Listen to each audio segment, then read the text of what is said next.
jaay sama gars yi si problème Adji Sarr bi laay wax quoi da ngay gis ay naafeq yu toog ay député toog assemblée naan Adji Sarr Sonko na leeral procès Adji Sarr Aïssatou Diop Fall naan juge bi na leeral procès Adji Sarr saa waay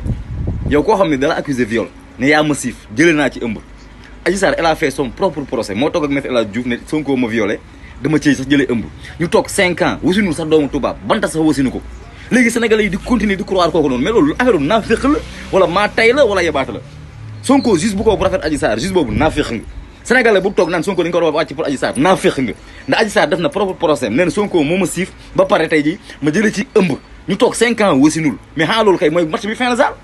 loolu mooy jéem atana boppam na ngeen di persister pour lan parce que naafeq parce que waa ji moo leen déranger Sonko kay moo war a porte plainte Adji Sarr pour diffamation parce que Sonko Adji Sarr moo ko tuumaal lu mu deful te Sonko da nga war a dem porte plainte Adji Sarr ne pour diffamation bàyyi leen naafeq waay man Sénégal bu dëkk lañ ne